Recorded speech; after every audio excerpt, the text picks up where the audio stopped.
very good morning. You're watching the Breakfast News on Rajya Sabha television. I'm your host Frank Pereira. Here are the latest headlines. Shiv Sena will formally give up opposition rank to join the BJP government in Maharashtra today. 12 Sena members to take oath in the first cabinet expansion. Prime Minister's ambitious disinvestment program kicks off today with the stake sale of Steel Authority of India. Government plans to raise over 59,000 crore rupees to raise budget deficit. Parliament looks for an end to the deadlock over demands of Sadhvi Jyoti's resignation. Compromise formula likely to adopt a unanimous resolution against ministers' controversial remarks. Pakistan rules out resumption of talks with India for now. Pak Army Chief calls for resolution of Kashmir issue to ensure peace and stability. And amid widespread protests across US over police brutality, another unarmed black teen shot dead by an officer in Arizona. First up in the bulletin, the BJP and the Shiv Sena are back together in Maharashtra with the first cabinet expansion since the formation of the state government. 12 Sena members would be sworn in as ministers today. 5 of them will have cabinet rank and the rest will be ministers of state. Chief Minister Devendra Fadnavis announced that the Sena and the BJP will also fight future elections together. After having contested October's assembly polls as a bitter political rival of the BJP, the Shiv Sena will join its former allies government in the state today. Chief Minister Devendra Fadnavis made a formal announcement yesterday. After discussions with the Shiv Sena leaders for the past few days, a deal has finally been struck between the two allies. गेले काही दिवस चर्चा करून याच्या modalities ज्या आहेत त्या देखील आम्ही निश्चित केल्या आणि जनतेच्या भावनांचा सन्मान, कार्यकर्त्यांच्या भावनांचा सन्मान आणि विशेषतः महाराष्ट्राच्या भावनेचा सन्मान हा आदर दोन्ही पक्षांनी राखला पाहिजे. जनसमर्थनाचा आदर दोन्ही पक्षांनी राखला पाहिजे. या भूमिकेतून आम्ही एकत्रित सरकार चालवण्याचा निर्णय घेतलेला आहे.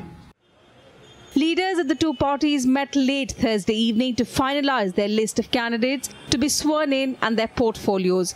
In the cabinet expansion today, 12 nominees of the Sena, including 5 of cabinet rank, are set to be inducted.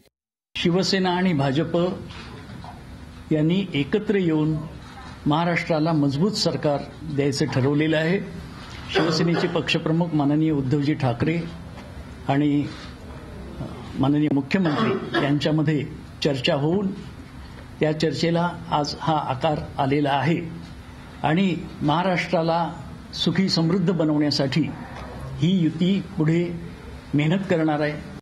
The 63-member strong Sena legislature party will dismantle its opposition identity. The decision will also help the BJP garner an absolute majority in the House, ruling out any further need for a floor test to prove its strength. Bureau Report, Rajya Sabha TV. Well, the government's ambitious disinvestment program is set to kick off today. Under this program, the government aims to plug the budget deficit by raising about 59,000 crore rupees through stake sales by March 2015. The government has set the floor price for the sale of a 5% stake in Steel Authority of India at 83 rupees per share, through which it hopes to raise up to 1,700 crore rupees. The government will give a discount of 5% to retail investors in the offering. The government has so far raised 51.8 crore rupees, less than 1,000 of its target, from the sale of shares in companies in which the state has majority and minority stakes. Prime Minister Narendra Modi's ambitious sell-off agenda has met with some resistance from labour unions for the cabinet's proposal to sell a 10% stake in Coal India that could help raise nearly 19,000 crore rupees, almost a third of the annual divestment target. Well, after a week-long protest in Parliament over Minister Sadhvi Jyoti's controversial remark, the deadlock continues over the opposition's demands to sack her. Daily business in the Rajya Sabha has been particularly affected over the uproar from opposition benches, despite Prime Minister Narendra Modi making a statement to placate them yesterday. Friday could see a possible compromise between the government and the opposition to end the deadlock. As a potential compromise, the opposition has pitched that the Rajya Sabha adopt a unanimous resolution condemning the minister's statement without naming her. The government has reportedly indicated the resolution must include objectionable statements made in the past by other politicians. In the meantime, the BJP has decided that Niranjan Jyoti will not address any more rallies in Delhi. On Thursday, the upper house witnessed yet another day of protests over the issue, leading to frequent disruptions. Here's a detailed report. जब इस बयान के विषय में मुझे जानकारी मिली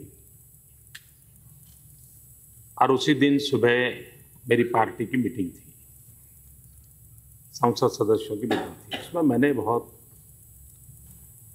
कठोरता से इस प्रकार की भाषा को डिसअप्रूव किया था. On the third day of the controversy, Prime Minister Narendra Modi tried to end the stalemate on Union Minister Sadhvi Niranjan's alleged hate speech in the Rajya Sabha. He pleaded that the minister was new, while imploring members to accept her apology and let the House function.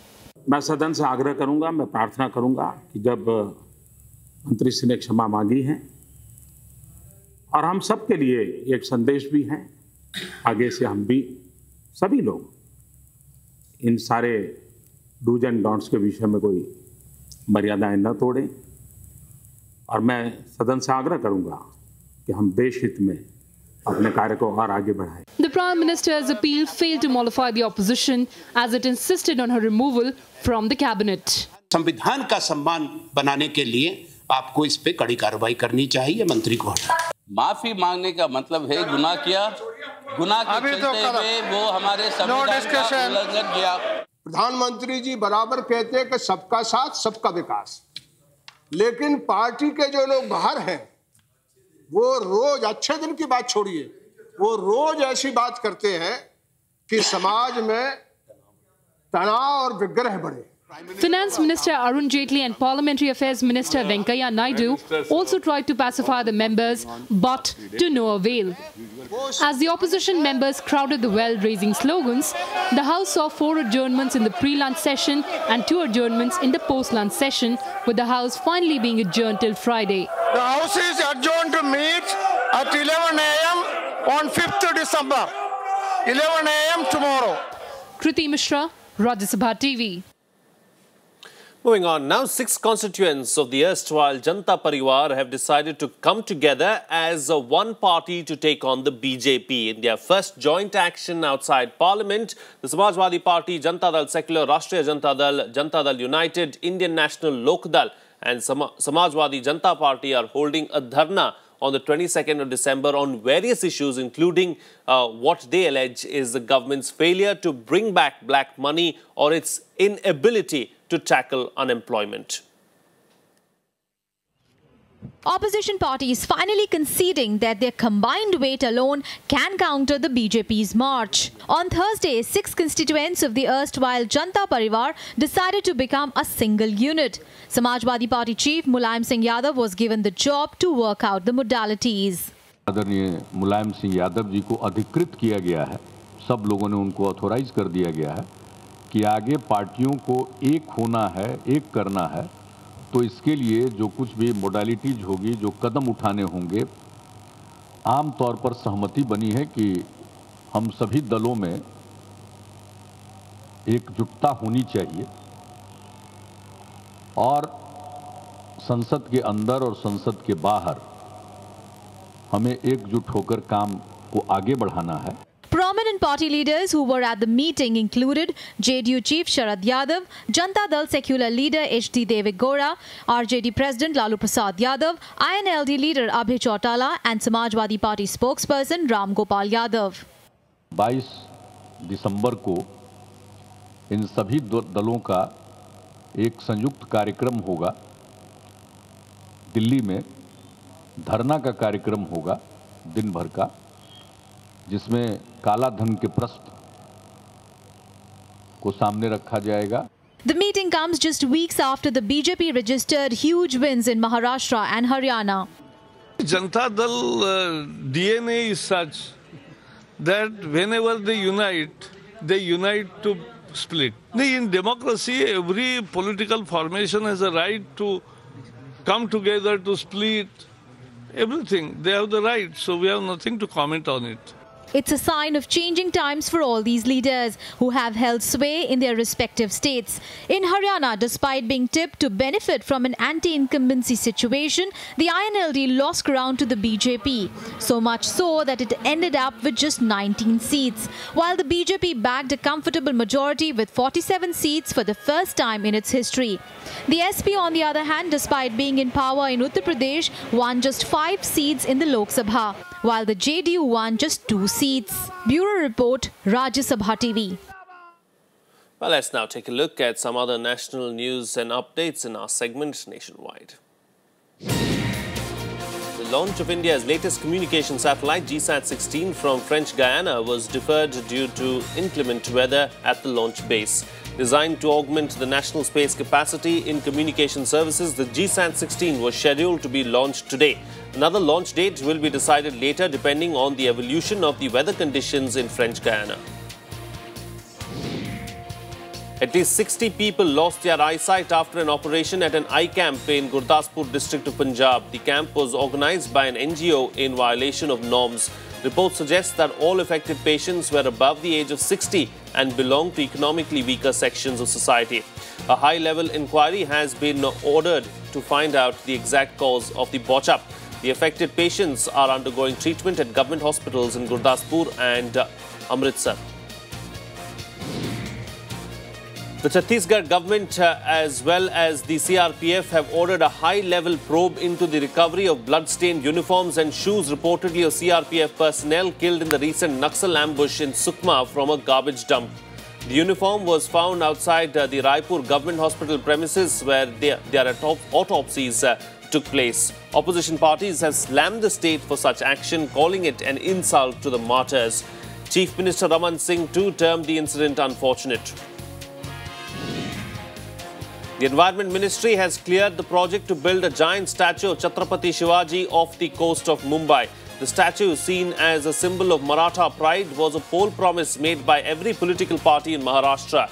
It has been planned on the lines of the Statue of Liberty in New York and the Swami Vivekananda Rock Memorial in Kanyakumari. Well, let's now take a look at the events lined up for today in our segment, The Day Ahead. The Union Cabinet will meet in Parliament today to discuss the stalemate in both houses over Niranjan Jyoti's remarks. The meet comes amid a united opposition's calls for the Sadhvi's resignation. Prime Minister Modi is likely to discuss the way out to end the standoff so that crucial bills like the insurance bill and the coal blocks amendment bill can be passed. All central trade unions, including RSS-affiliated Bharatiya Mazdoor Sangh, will hold a nationwide stir today to protest against the labour laws amendments proposed by the government. Demonstrations will be held at different locations in the country to oppose disinvestment of public sector undertakings and FDI in defence production, railways and insurance. The funeral of eminent jurist Krishna Iyer, who passed away yesterday in Kochi, will take place this evening. Before the cremation, his body will be taken to the Rajiv Gandhi Indoor Stadium in Kadavantra, where members of the general public will be able to pay homage to the departed jurist. Justice Iyer died due to renal and cardiac failure on Thursday at the age of 100. South Africa will commemorate the first death anniversary of former President Nelson Mandela. A large number of activists are lined up in South Africa for the national event which aims to bring back to public memory a world-revered icon. South Africa's acting president Cyril Ramaphosa is due to deliver a speech at the official commemoration ceremony at the late Mandela at Freedom Park in Pretoria. South Africans have been urged to wear their favourite Mandela t-shirts, shirts or other memorabilia to remember him. It's time for a short break now, but much more lined up for you on the other side. Stay tuned. We'll be right back.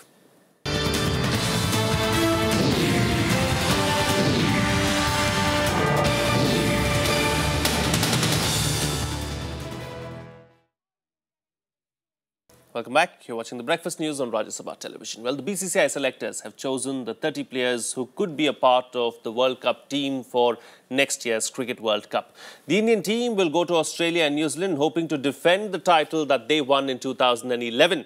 But as lists go, there are some shocking omissions and other surprise inclusions. Here's more. There he is going down the...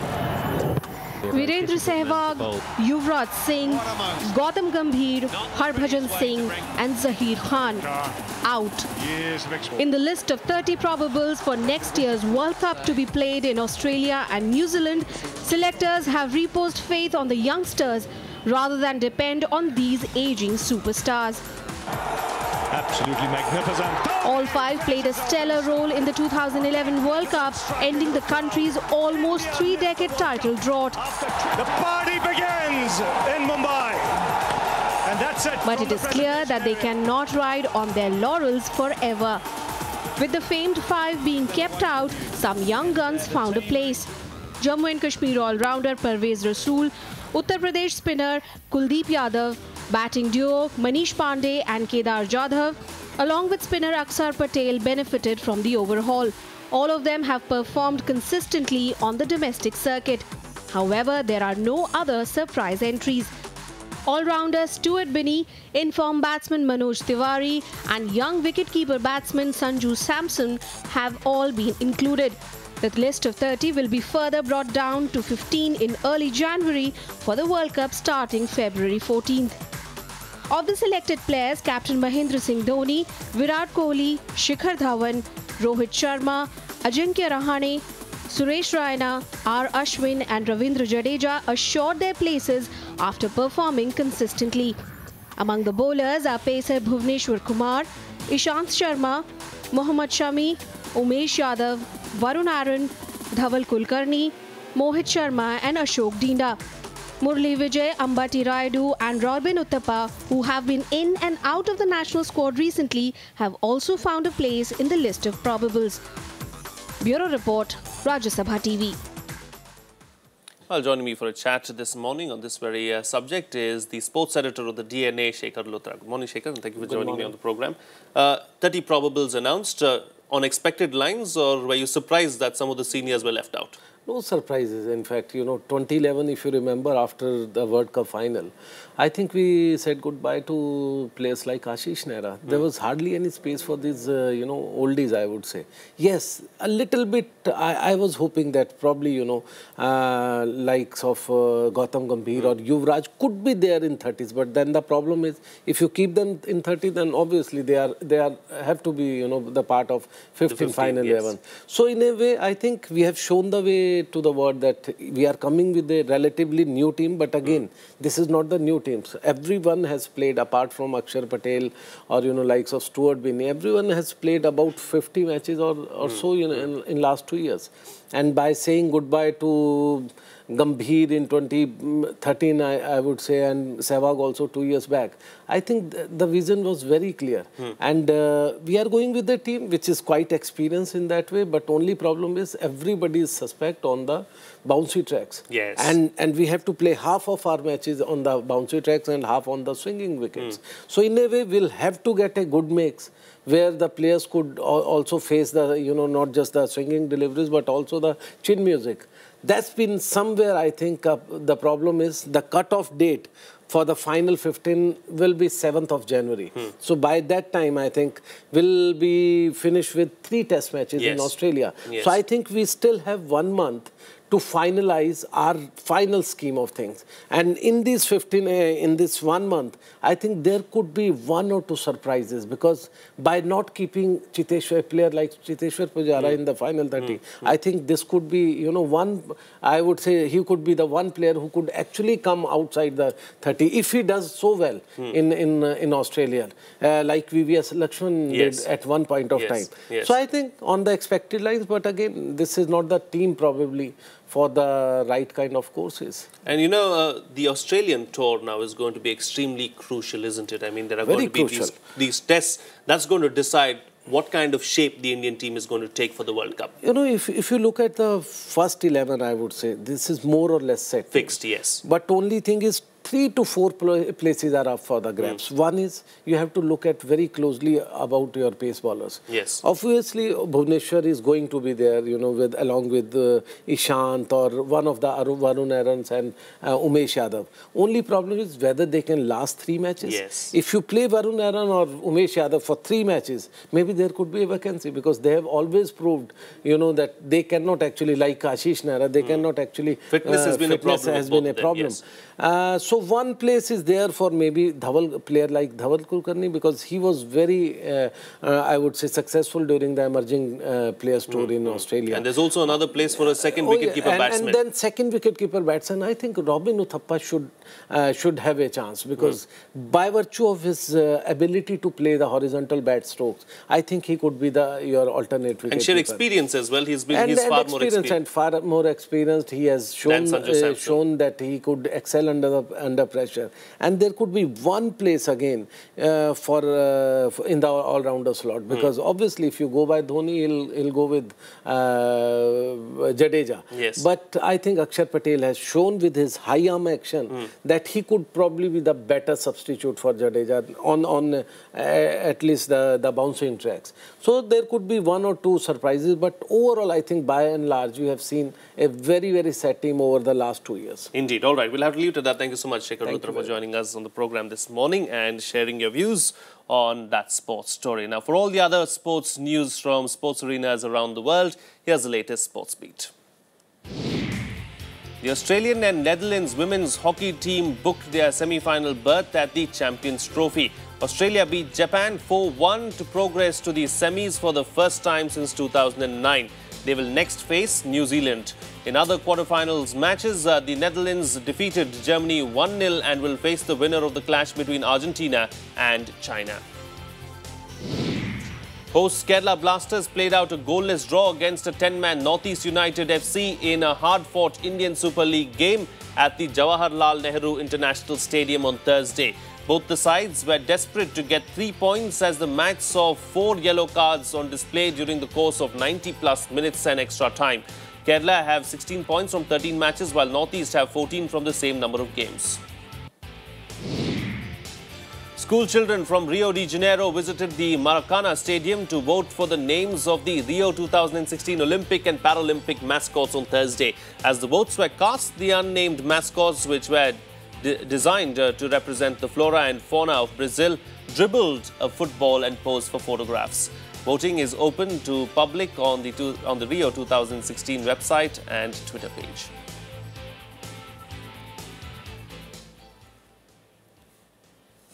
Well, from sports news to international news now, Pakistan has ruled out the possibility of an immediate breakthrough in resumption of bilateral dialogue with India. Pak Foreign Office spokesperson Tasneem Aslam said that Pakistan wants peace and stability in the region.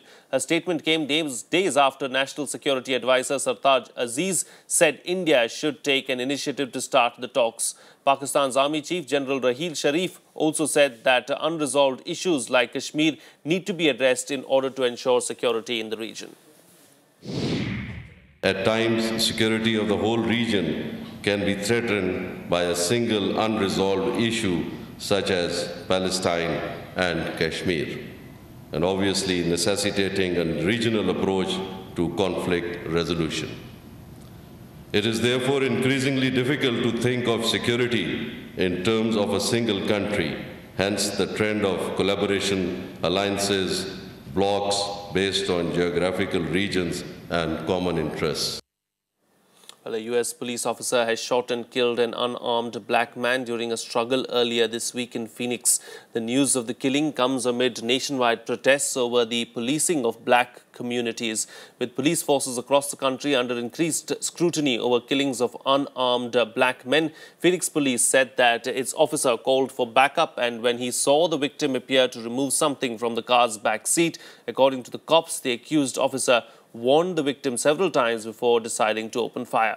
The shooting in Phoenix comes at a time when 2 grand jury decisions not to indict officers who killed unarmed black men in Ferguson and New York City came to light. We don't have a duty to retreat as a police officer. In fact, we have a duty to investigate in this particular case. And he made a decision when the suspect got out of the vehicle believing that he would leave the area, that he was going to intervene. We need to look into that. We need to take a deeper dive into why police officers are feeling compelled to shoot and kill as opposed to apprehend and detain, arrest, and jail. Well, the day after a New York grand jury decided not to bring charges in the death of Eric Garner, U.S. President Barack Obama spoke about distrust in minority communities towards police. He said that there is a feeling of unfairness among the citizens when it comes to criminal justice system. Obama's remarks came after an outraged New Yorkers marched to protest a grand jury's decision not to bring charges against a white police officer who used a chokehold to kill Eric Garner, an unarmed black man. The U.S. Justice Department has launched an investigation into the case. Obama has announced plans to increase confidence in police by minority communities. When it comes, as we've seen unfortunately in recent days, to our criminal justice system, too many Americans feel deep unfairness when it comes to the gap between our professed ideals and how laws are applied on a day-to-day basis. I should mention, before I came here, I had a chance to speak with Mayor de Blasio in New York, and I commended him for his words yesterday and for the way New Yorkers have been engaging in peaceful protests and being constructive. Well, the United States has admitted to a failed attempt last month to rescue a U.S. citizen held hostage by Al-Qaeda's Yemen branch. U.S. journalist Luke Summers was kidnapped in Yemen's capital Sana'a in September 2013, joining several other foreigners held by militant armed groups in Yemen. The U.S. State Department said that it was continuing to work with the Yemeni government on ways to secure Summers' release. Both the White House and the State Department also said that they were aware of a newly released video purporting to show Summers. In the video, the hostage's life is threatened if unspecified demands are not met. Well, we're working pretty continuously with the Yemeni government on this, in addition, obviously, to the operation that was acknowledged today, sort of at all levels here, working with the Yemenis on this. Have been in touch with his family, aren't going to provide more details about that, obviously, given privacy here, but certainly continue to be in contact with the Yemenis throughout the U.S. government about how we can possibly find and bring him home. The United Nations is determined to sustain the momentum towards reaching a global climate change agreement next year. UN Secretary General Ban Ki-moon made the remarks while lauding a joint statement last month by China and US to limit greenhouse gas emissions. The UN chief said that he is encouraged that UN member states have shown committed political will after the September summit meeting. He referred to the UN summit on climate change held at the UN headquarters to build consensus among 193 member states in order to reach a final agreement on climate change by the end of next year. The UN chief also welcomed the efforts of the European Union and Germany to cut emissions and called these encouraging developments to further protect the planet. We are determined to sustain the momentum generated by the recent important announcements by the United States, China, European Union, and yesterday Germany on emission reductions. Next year is an opportunity to take big steps, transformative steps in the right direction. And finally, let's bring you up to date with all the international news and updates from around the world in our World Wrap. A group of rebels stormed a building in Chechnya's capital Grozny on Thursday, killing 16 people. The rebels attacked a police checkpoint before moving to a school and a building housing the media, where they battled members of the security forces. 10 policemen were killed and nearly 30 injured, according to Russia's National Anti-Terrorism Committee. It also said that 10 suspected militants were killed in the fighting. President Vladimir Putin has warned Russians of hard times ahead and urged self-reliance in his annual State of the Nation address to Parliament. Russia has been hit hard by falling oil prices and by Western sanctions imposed in response to its interventions in the crisis in neighboring Ukraine. The ruble, once a symbol of stability under Putin, suffered its biggest one-day decline since 1998 on Monday. Secretary of State John Kerry promised United States and allied support for Afghanistan as he met Afghan President Ashraf Ghani and Chief Executive Officer Abdullah Abdullah on the sidelines of the international conference in London. United States and Britain pledged to support Afghanistan's new unity government as foreign combat troops withdrew from the country after a 13-year involvement. Well, that's it on this edition of the Bulletin. Thank you so much for watching. Have a good day.